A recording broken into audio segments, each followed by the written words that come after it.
Chemistry class में आपका बहुत बहुत स्वागत है।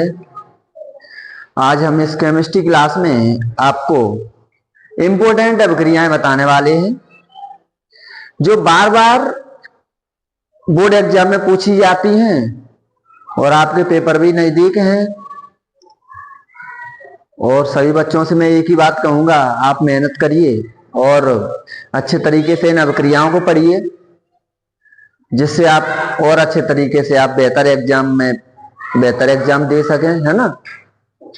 तो इन अभिक्रियाओं को आप अच्छी तरीके से देखें, क्योंकि आप बोर्ड एग्जाम में जितने भी अभी तक पेपर हुए हैं लास्ट ईयर के, उनके आप उठा के देख सकते हैं। जितनी भी मैंने अभिक्रियाएं बताई हैं, आगे और भी बताऊंगा, उन अभिक्रियाओं को पूछा गया है।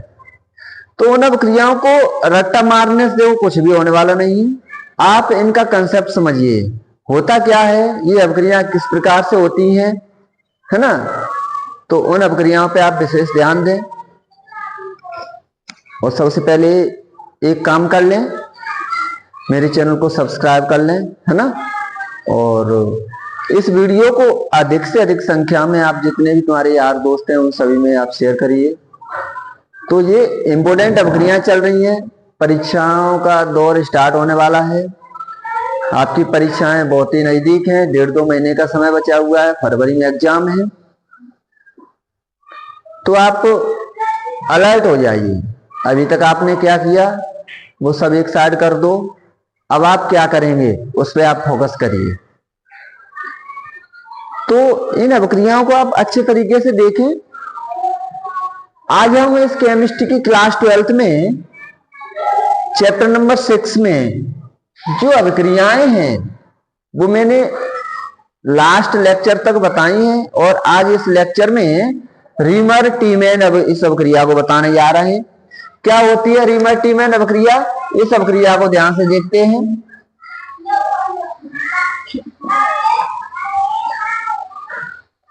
सभी बच्चे, चाहे वो सीबीएसई वाले हों, चाहे वो NCERT,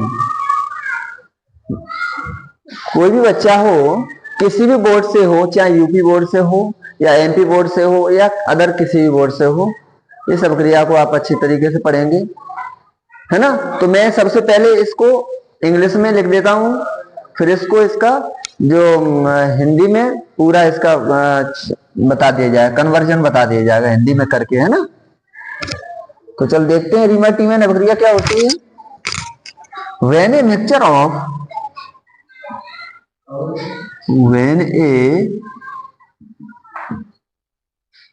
when a mixture of chloroform and phenol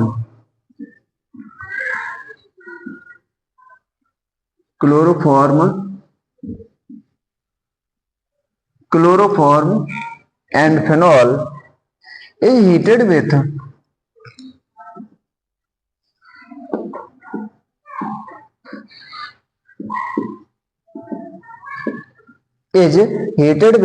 a strong from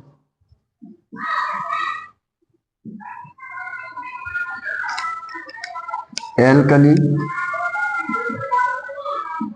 क्या लेते हैं हम इसमें, सोडियम हाइड्रोक्साइड ले लेते हैं।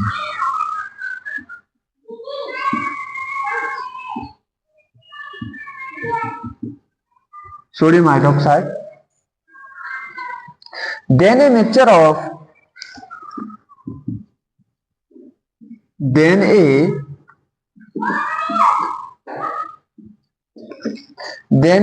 of ortho and para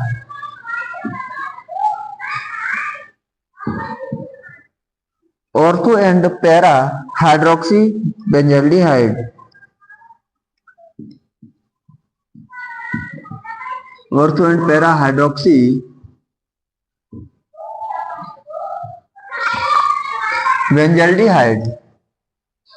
is obtained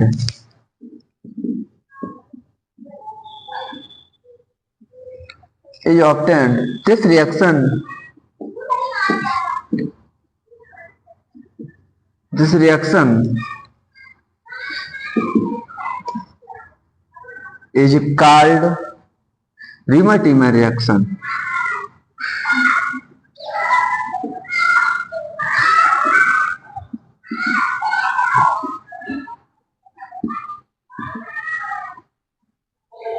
reamer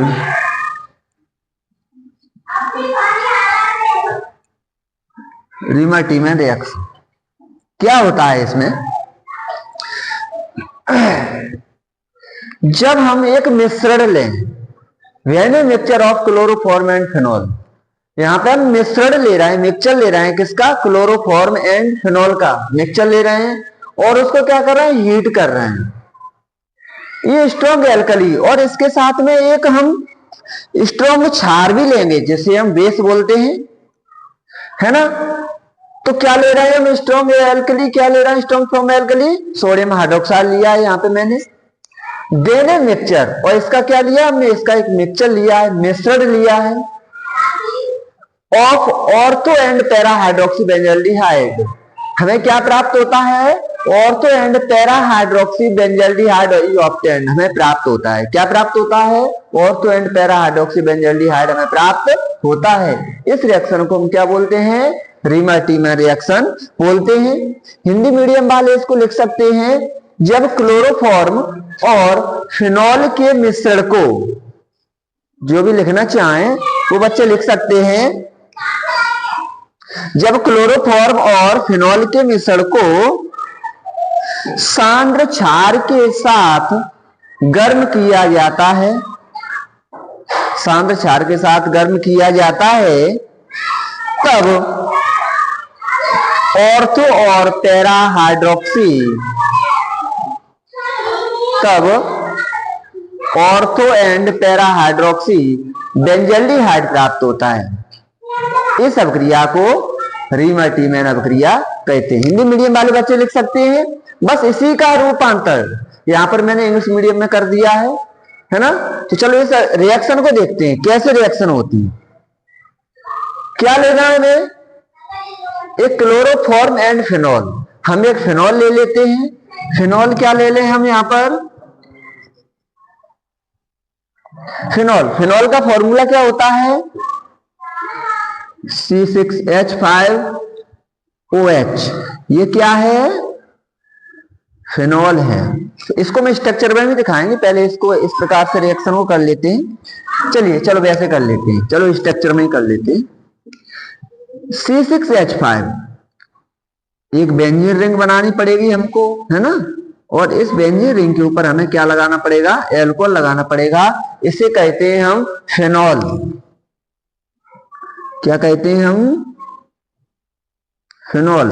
phenol और क्लोरोफॉर्म। क्लोरोफॉर्म क्या होता है? क्लोरोफॉर्म का फॉर्मूला होगा CHCl3। वैसे क्लोरोफॉर्म होती क्या है मैं आपको बता देता हूं। इसको बोलते हैं हम CH बॉन्ड X3। इसको क्या बोला जाता है? इसको आप अच्छे तरीके से समझ लें, इसको हम हेलोफॉर्म बोलते हैं। क्या बोलते हैं? हेलोफॉर्म बोलते हैं। एक्स हम जानते हैं हेलोजन ग्रुप के एलिमेंट होते हैं, फ्लोरीन, क्लोरीन, ब्रोमीन, आयोडीन, हमको पता है। हम इस हेलोजन ग्रुप के जो भी एलिमेंट लगाते जाएंगे वो इसका नाम देता चला जाएगा। अगर हम CH के साथ, होता क्या X क्या होता है वैसे बता चुके हैं, फ्लोरीन, क्लोरीन, ब्रोमीन, आयोडीन होता है। अगर हम CH के साथ F को लगा दें, CHF3, तो इसका नाम हो जाएगा फ्लोरोफॉर्म। क्या हो जाएगा? फ्लोरोफॉर्म। इसी के साथ अगर Cl को लगा दें तब CHCl3, तो ये हो जाएगा क्लोरोफॉर्म। अगर इसी के साथ हम Br को लगा दें तो CHBr3, तो ये हो जाएगा ब्रोमोफॉर्म। और जी अगर आयोडीन मैंने अगर इसके साथ लगा दिया तो ये हो जाएगा आयोडोफॉर्म। ये क्या है? हेलोफॉर्म है। अगर हेलोफॉर्म यानी X3, fluorine, chlorine, bromine, iodine जो भी हमें लगाना हो यहाँ पे लगा सकते हैं और वही इनका नाम चेंज होता चला जाएगा। तो हम किसके साथ रिएक्शन करा रहे हैं? इस रीमर-टीमर में किसका मिश्रण ले रहे हैं? किसका मिक्सचर ले रहे हैं? फिनॉल का और क्लोरोफॉर्म का। तो क्लोरोफॉर्म का फॉर्मूला क्या होगा? CHCl3 प्लस एक मिक्सचर और लेंगे। किसका मिश्रण लेंगे हम? स्ट्रॉन्ग क्षार लेंगे यहां पर, स्ट्रॉन्ग बेस बोल सकते हैं, एल्कली बोल सकते हैं। क्या है? Sodium hydroxide. सोडियम हाइड्रोक्साइड का फॉर्मूला क्या होगा? NaOH। इसको क्या करेंगे हम? हीट करेंगे, यानी गर्म करेंगे। क्या करेंगे? हीट। हीट का साइन ऐसा होता है, एक ट्रायंगल टाइप में है ना, डेल्टा जैसे हम बोल सकते हैं। हीट, हीट का साइन होता है। और ये टेम्परेचर कितना लेना पड़ता है, मैं यहाँ पर वैसे मैंने लैंग्वेज में नहीं लिखवाया है, इसका टेम्परेचर जो लेते हैं हम 330 डिग्री, सॉरी 330 केल्विन से 340 केल्विन, इतना टेम्परेचर लेते हैं। और इतने टेम्परेचर पे इसको क्या करते हैं हम? इसको हीट करते हैं, गर्म करते हैं। तब हमें क्या प्राप्त होता है? ऑर्थो एंड पैरा हाइड्रोक्सी प्राप्त होता है। अब ये ऑर्थो और पैरा क्या होता है, पहले हम इसके बारे में समझ लें, तब हम इसके आगे चलते हैं इस रिएक्शन में, है ना। ऑर्थो एंड पैरा क्या होता है, इसको भी तो समझ लें पहले हम।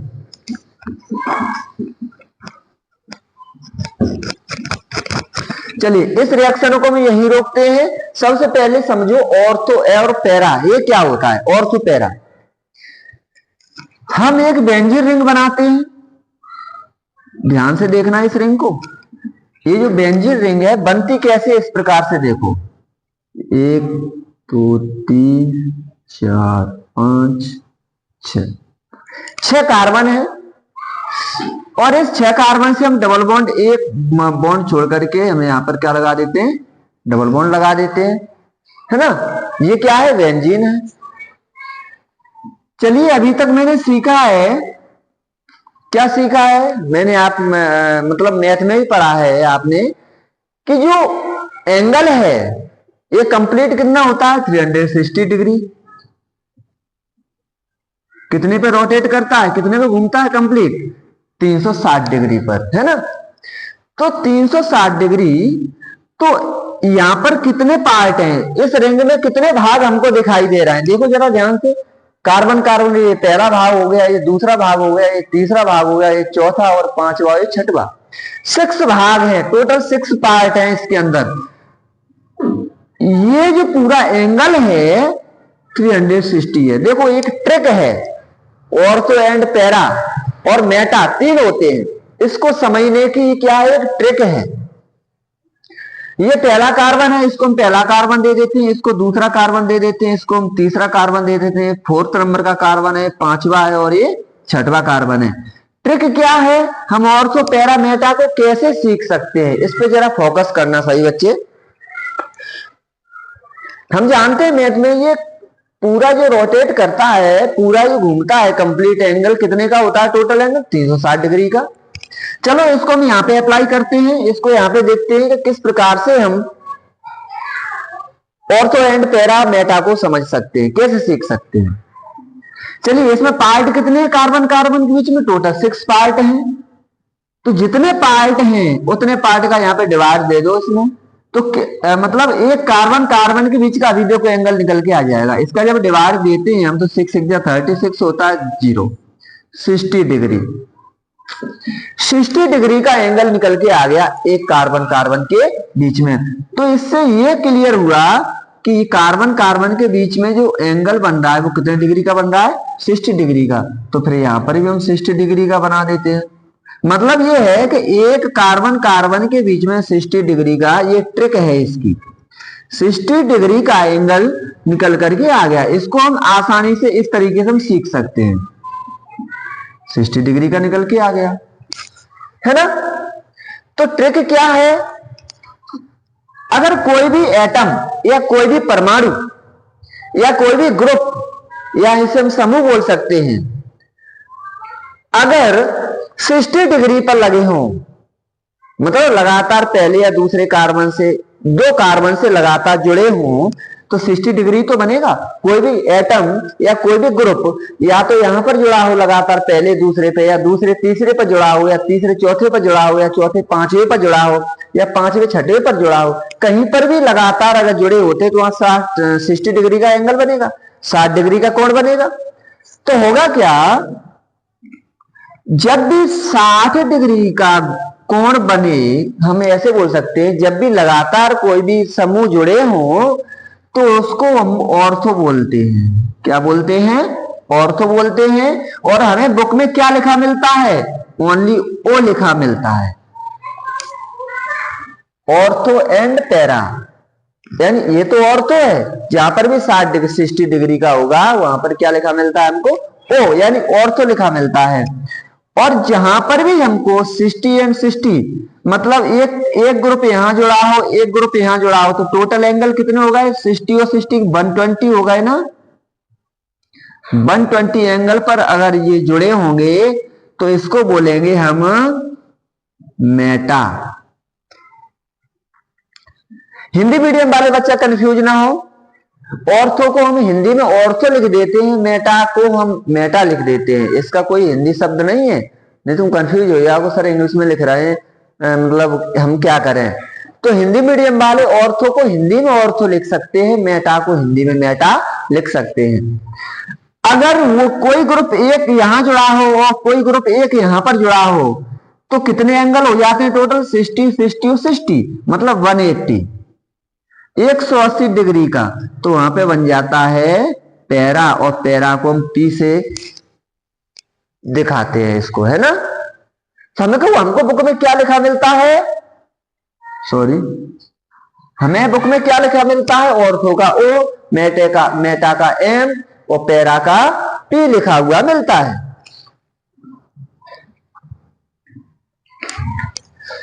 तो आई बात समझ में ना। ऑर्थो पैरा मेटा क्या होता है? अगर कोई ग्रुप यहां पर जुड़ा है और यहां पर जुड़ा है, लगातार 2 कार्बन से जुड़ा हुआ है, तो वो ऑर्थो कहलाएगा। अगर कोई भी ग्रुप पहले से और चौथे कार्बन से हम बोल सकते हैं, या पहला है पहले दूसरे से लगातार जुड़ा है, तो क्या होगा? ऑर्थो होगा। पहले से और तीसरे से जुड़ा होगा तो इसको मेटा बोल सकते हैं। पहला और चौथे से जुड़ा होगा तो इसको क्या बोल सकते हैं? हम पैरा बोल सकते हैं। तो जरा इस पे सभी बच्चे नोट कर लें इसको, ऑर्थो पैरा एंड मेटा क्या होता है, इसके कंसेप्ट को आप अच्छे तरीके से कर लें, क्योंकि ये आईयूपीएससी नोमेनक्लेचर में ये बहुत ज्यादा इंपॉर्टेंट है। ये वहां पर नोमेनक्लेचर में देता है, तो हमें अभिक्रिया नहीं, रिएक्शन भी हमको पढ़ने के लिए इसी के बेस में मिलेंगे हमको। तो इस वाले कंसेप्ट को आप अच्छी तरीके से नोटिस कर लें, हम इसको मिटाने जा रहे हैं।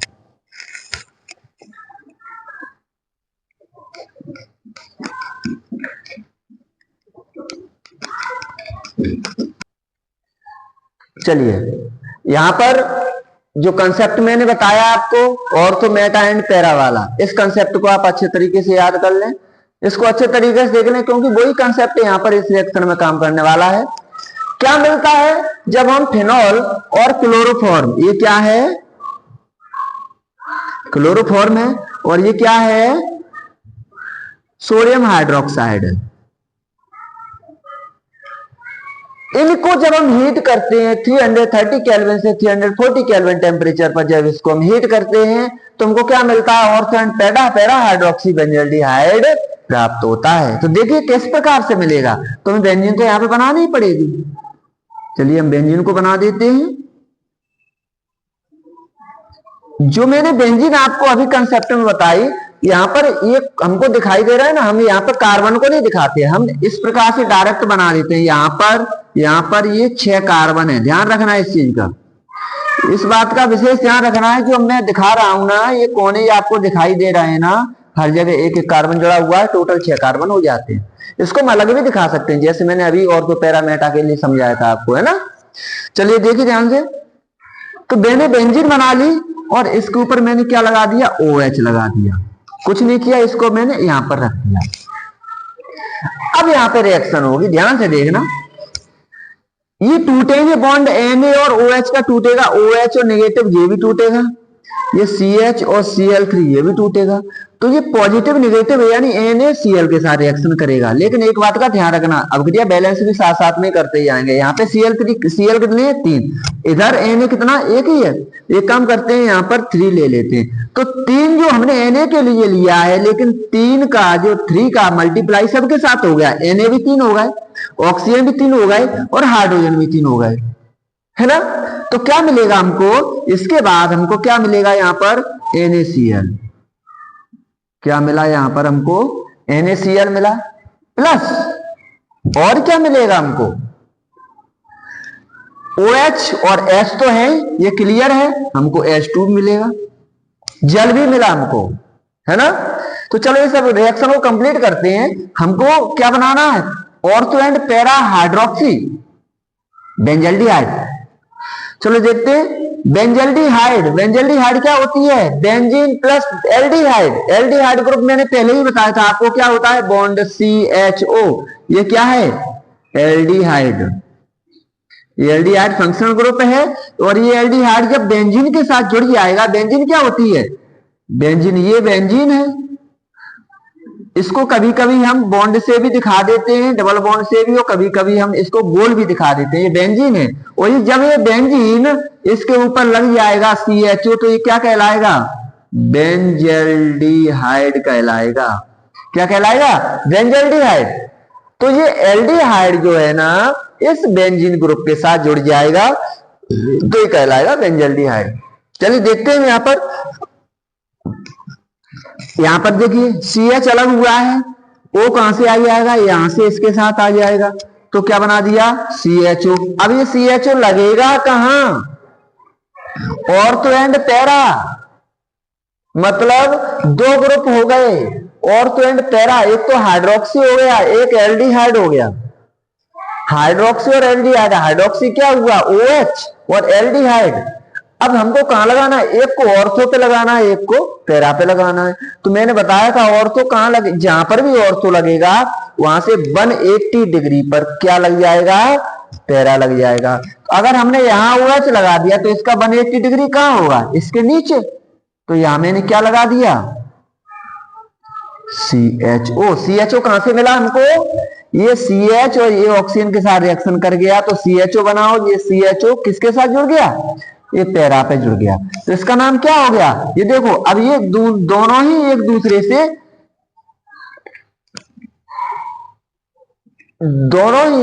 से क्या है? ये जे इसके पैरा में है ना। ऑर्थो एंड पैरा हाइड्रोक्सी मिल जाता है इस प्रकार से अपन को।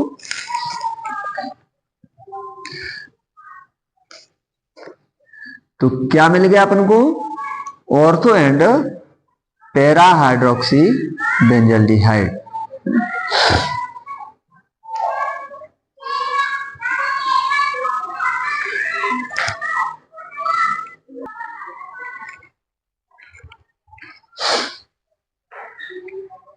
वैसे देखा जाए तो ऑर्थो एंड पैरा हाइड्रोक्सी क्या हुआ? ये तो पैरा पे है, ये क्या हुआ? ये पैरा हाइड्रोक्सी है, जो इसके पैरा पे लगा हुआ है। तो ये पूरी बेंजल्डिहाइड, देखिए ये जो बेंजीन है इतना हिस्सा, ये एल्डिहाइड के साथ तो बेंजल्डिहाइड बन गया। तो इस एक बेंजीन के साथ दो फंक्शनल ग्रुप जुड़े हैं। मैंने IPSC नोमेनक्लेचर करवाया था, तो मैंने बताया था हम किसको वरीयता देंगे? जो टॉप में होगा, सबसे ऊपर होगा। तो एल्कोहल नीचे होता है, एल्डिहाइड ऊपर होता है। तो एल्डिहाइड को हम इसके साथ नाम लेंगे, तो ये तो बेंजल्डिहाइड बन गया। तो दूसरा फंक्शनल ग्रुप है, फिर उसका सफिक्स नहीं लिखा जाता है। वैसे इसका सफिक्स एल्कोहल होता है, लेकिन अब इसका प्रीफिक्स लिखा जाएगा। इसका प्रीफिक्स क्या होता है? हाइड्रोक्सी होता है। तो इसको हम इसके साथ लेंगे नाम। अगर इस CHO नहीं लगा होता तो इसको हम फिनॉल बोलते। ये एल्कोहल है इस बेंजीन के साथ, तो इसको क्या बोलेंगे? फिनॉल बोलेंगे। और अब CHO जुड़ गया है, ये पैरा पे है, अभी काय पे है? पैरा पे। तो इसी की दूसरी रिएक्शन भी बन सकती है, ऑर्थो के लिए भी बना सकते हैं हम। ऑर्थो के लिए क्या बना सकते हैं? अगर ऑर्थो के लिए हमको बनाना है तो ऑर्थो के लिए इस प्रकार से बन जाएगी। ऑर्थो के लिए बनाएंगे तो इस प्रकार से बन जाएगी। जो ऑर्थो पे OH हो गया, ऑर्थो पे और एक दूसरे का ये बन गया। ये किसके लिए है? ऑर्थो के लिए। देखिए ये दोनों 60 डिग्री पर लगे हुए हैं, तो इसको बोल सकते हैं ऑर्थो हाइड्रोक्सी। जे इसके ऑर्थो पे है तो इसको बोलेंगे ऑर्थो हाइड्रोक्सी बेंजल्डिहाइड, और इसको बोलेंगे पैरा हाइड्रोक्सी बेंजल्डिहाइड। तो हमको इस प्रकार के हमको कंपाउंड मिलते हैं प्रोडक्ट के रूप में। तो इसका नाम सिंपली हम क्या लिख सकते हैं, इसका सिंपली नाम लिखना, इसको पहले हाँ बैलेंस कर लें। इधर Na कितना है 3, इधर Cl कितना है 3, तो यहां पर हम इस प्रकार से आगे कितना लगा दें 3 लगा देते हैं, तो 3NaCl हो गया। अब देखिए H2O को बैलेंस करिए, तो यहां पर देखिए एक ऑक्सीजन तो इसके साथ चला गया, किसके साथ, इस बेंजल्डिहाइड को एल्डिहाइड को बनाने के लिए बचे 2 ऑक्सीजन। कितने ऑक्सीजन बचे 2 ऑक्सीजन बचे।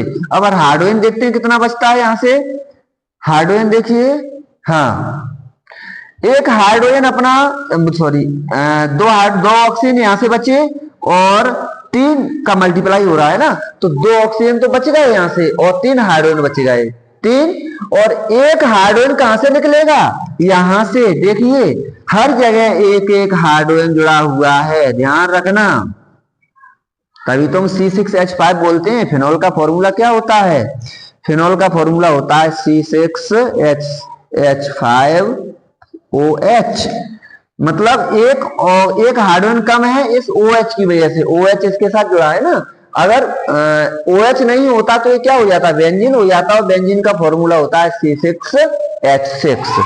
तो देखिए ध्यान से, OH तो जुड़ा ही हुआ है, जब हम एल्डिहाइड को भी जोड़ेंगे तो यहाँ का भी तो एक हाइड्रोजन कम होगा, यहां से एक हाइड्रोजन निकलेगा, तो 3 हाइड्रोजन ये रहे और एक हाइड्रोजन यहां से निकला, टोटल कितने हाइड्रोजन हो गए 4।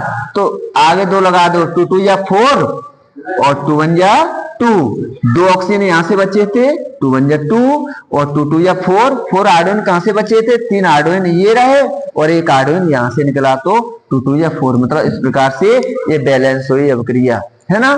क्या मिला हमको, ऑर्थो एंड पैरा हाइड्रोक्सी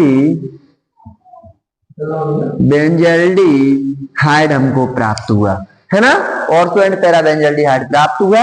इस प्रकार से हमने रीमर-टीमर अभिक्रिया को कर लिया, रीमर-टीमर रिएक्शन को कर लिया। इस रिएक्शन को आप भली बात बहुत अच्छे तरीके से देख लें, ये बहुत ही इंपोर्टेंट रिएक्शन है, मोस्ट इंपोर्टेंट रिएक्शन है जो एग्जाम में बार बार पूछता है ना। चलिए नेक्स्ट रिएक्शन देखते हैं। तो इस अभिक्रिया को सभी बच्चे अच्छे तरीके से देख लें, है ना, क्योंकि बहुत ही इंपोर्टेंट अभिक्रिया है, परीक्षा में बार बार पूछता है। अगर चांस एक बार निकल गया ना तो दोबारा नहीं आएगा। इस अभिक्रिया को बहुत अच्छे तरीके से देख लें, ठीक है। Okay, thank you.